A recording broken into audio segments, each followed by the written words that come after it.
Welcome to Influential Entrepreneurs, bringing you interviews with elite business leaders and experts, sharing tips and strategies for elevating your business to the next level. Here's your host, Mike Saunders. Hello and welcome to this episode of Influential Entrepreneurs. This is Mike Saunders, the Authority Positioning Coach, and today we have with us Dr. Isaac Mostovicz, who is the Business Psychologist Mentor. Isaac, welcome to the program.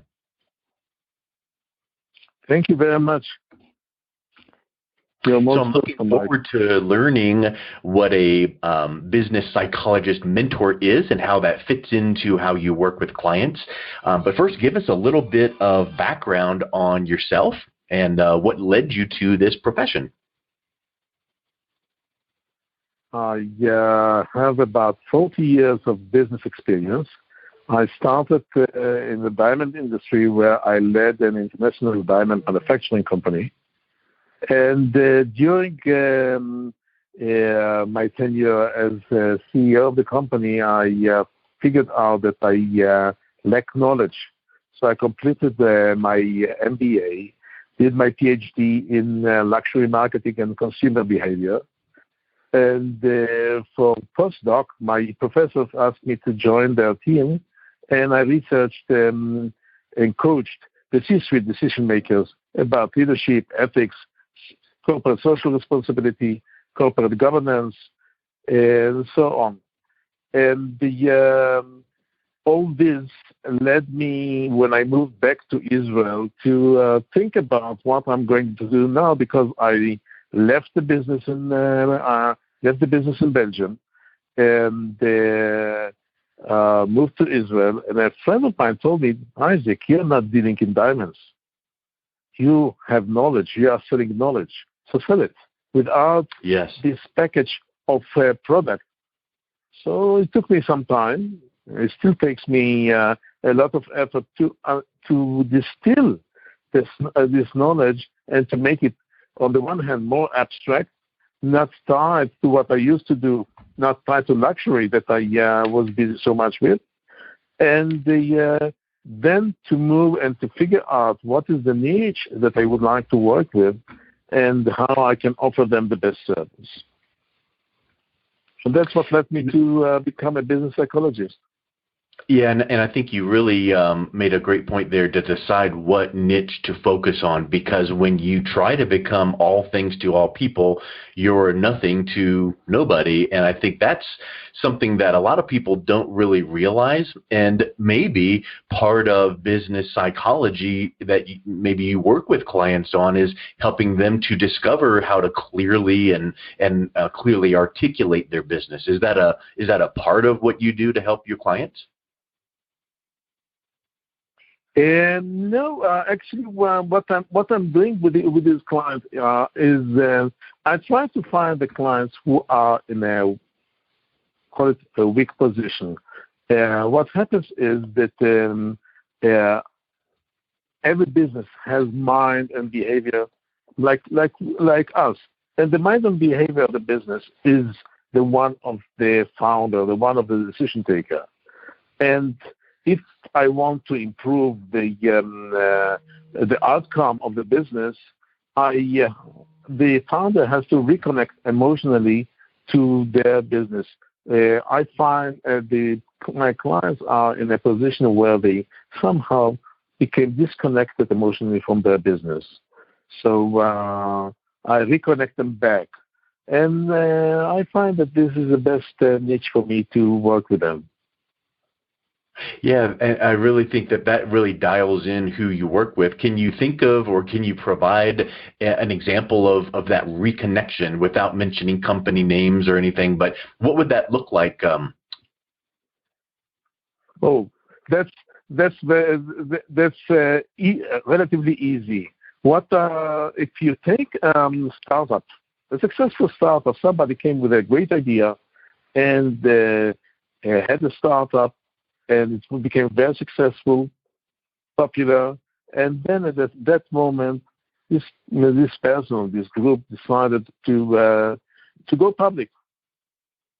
And when you look at the share price, when they go public, share price go 8, 10 times the value of the existing company.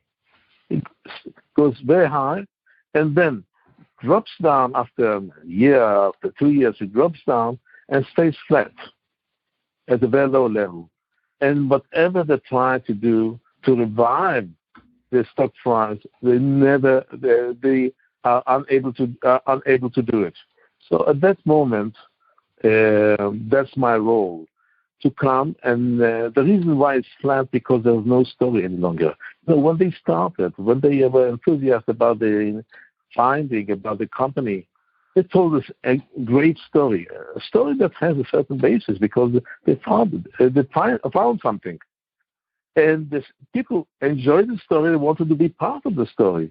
But once the story realized, it became the share price went up. There's no story any longer. The story came to an end, and share price dropped, and people forgot to keep on telling stories about themselves, about their dreams, about the future.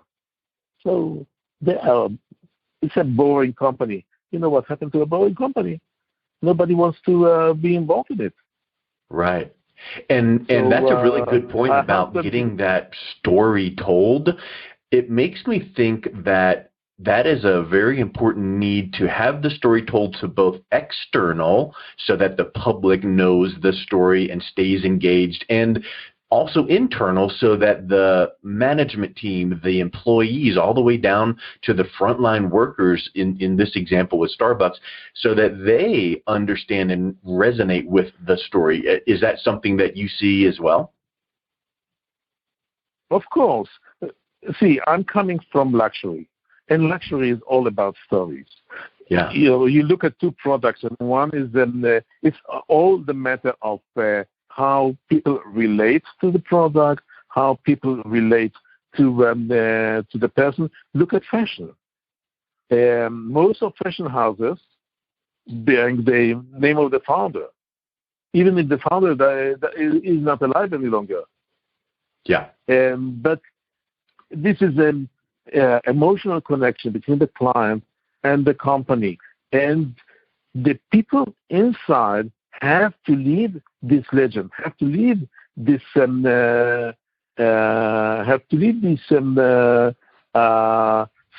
of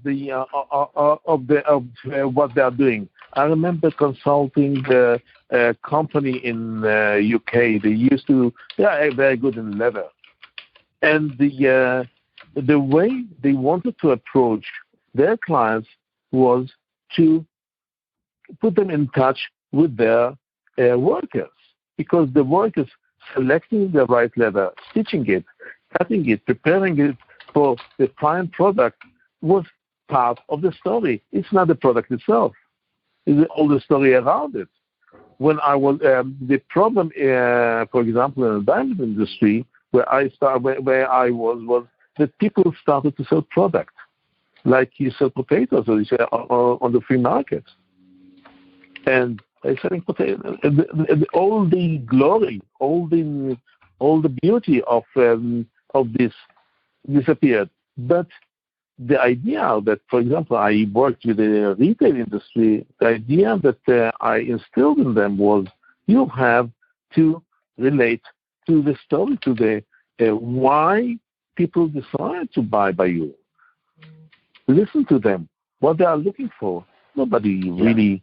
It's just a means to a goal for expressing themselves, but not a goal itself. And this is what makes the difference. If and people have to understand what their goal is, and that they are only a means to a goal. It makes me think that you work with some clients that have told you this before. But Isaac, I just want to sell more of my stuff. I don't want to tell stories. So how do you explain to them that it's more than just selling their widgets or their services? Because people get bored with that so quickly. You need to get that vision and mission and and cause and story all together so that they kind of come alongside you. And some of these bigger brands, like back in the recent old days, Tom's Shoes, their story of buy a pair, give a pair, so people can engage with that brand. So what do you do with a company that just cannot relate quite yet to getting past, I just want to sell my things?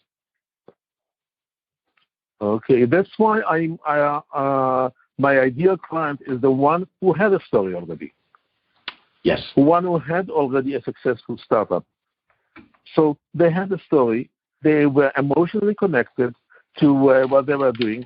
They were masters of their offer. When you don't sell only shoes, but this is my shoes, you don't tell me how to produce my shoes. You can imagine that you go to a master craftsman and tell him what to do. He'll throw you out. I remember. I hope he's still around. One of the best jewelers in Paris, and very expensive. And the lady came in and she told him, "I like what you are doing. I'm ready to pay you your price. You're talking about hundreds of thousands of dollars per piece, but I would like to have a bracelet." He went to his back office, came back with a brooch, and told her, "Lady, I have this brooch for you. If you don't like it, get out." This kind of a pride of I know he's a bit esoteric, but this is kind of a pride of the inventor, pride of the creator, that he is the master, and he dictates, he explains. People would like to get connected with. Some people would like to get connected with this creator. Some would dislike him and go to the other side of the street, which is fine, because we cannot have everybody by us. We cannot control the market. Yeah. Well, and there is something to be said for developing that full, deep relationship with your clients and your target market, so that it kind of builds a barricade around your company, so that the customers stay with you and trust you. And then when competitors come in or try to market to them, then your customers are very loyal to you. Is that what you see with some of your clients? Yeah. With building that story around the brand? Yeah, first of all, it's loyalty. Then price doesn't really matter, because once people are loyal and they know that they get what they wanted, and they know that the person that offers them knows exactly what they wanted, you don't care for the price, unless you don't have the money. But if the question is whether to pay $100 or $150, if they have $100, they have another $50 in their pocket as well. And if they are really loyal to the supplier, really appreciate what is done for them, they'll pay the price.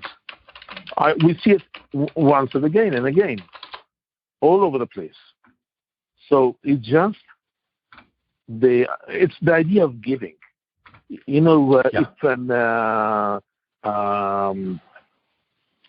the owner is about, listen, I have something beautiful, I would like you to share it with me, and is not looking for, I want you to have your money, but I want to share it with you. I want to make you happy. I want to solve your problem. The client senses it, and then at the end of the day, okay, he knows that he has to pay. He knows that he has to pay the price, and they pay the price. That's the mechanism of marketing. That's the mechanism of luxury, for example, and it works as long as the person is honest, as long as the person is really concerned with the clients. He's not concerned with his own benefit, but with the client's benefit. Yes, and people can tell very quickly if you're after your own good for the brand or after the best interest of the customer. And I think that's it. Yes. You see it all the time. And unfortunately, when they change guards in the company, and the one who enters is a professional manager, and only what he cares is about profitability, about making money. They are going to lose their clients in no time. The clients sense it immediately. Do they care for me, or do they care for themselves? Yeah. Especially in products that is one-on-one. When there's a certain distance, it takes time to get to the client. Once the client asks, "Okay, why is it so expensive?" You lost him. Yeah, because they've now shifted in their mind from trusting you to now they want to go right to price. Yeah, correct. And there's another point. You have to remember that you don't control the entire market. There will be people who actually a good market is when you have fans and when you have anti-fans. People who say, the guy is far too expensive, it's not for me. It's not the guy is far too expensive, you can't just connect with them. And that's fine. Take an example, not from a market, but let's say going on the Himalaya. If you want to go on the Himalaya, you have to prepare yourself physically. It costs a lot of money, and it's a lot of efforts, and you can't a lot of time of preparation. And there are people who dedicate their life. They want to climb on that mountain. And they know that they won't get there, and if they get there, they are going to spend a few minutes and then just go back. But they are going to invest into it. And then, on the other hand, you'll have those people who will say, those people, what do I have from that mountain? Spending so much time, money, and effort together. They're crazy. So you have always these two attitudes, these two opposing attitudes, which is fine. But the brand needs to understand those opposing attitudes so that they can guide the story, guide the narrative, and then that allows the public to see the brand in the best light. And it also allows the internal organization, management, marketing, all the channels to fully embrace the brand's mission and vision. So I think that is a really neat connection that you work with your clients with. What is the best way that people can reach out and connect with you, Isaac, and learn more about your business? I have several ways reaching me. First of all, from my webpage, www.isaacmostovicz, in one word, ISAACMOSTOVICZ.com. Another way is to reach me through my LinkedIn account. Third way is just sending me an email, office@isaacmostovicz.com. Excellent. I won't give the phone number, but the email is fine. Email is fine. Exactly. Fine as long as I'm not stormed with email. Yes, and I will make sure to put the direct link to your website right in the show notes. So thank you so much for coming on. It was really great talking with you about your strategies of being a business psychologist mentor, and that's really neat to get the behind-the-scenes look at building that story and that narrative. So thank you so much for coming on today. Thank you very much. You've been listening to Influential Entrepreneurs with Mike Saunders. To learn more about the resources mentioned on today's show or listen to past episodes, visit www.influentialentrepreneurssradio.com.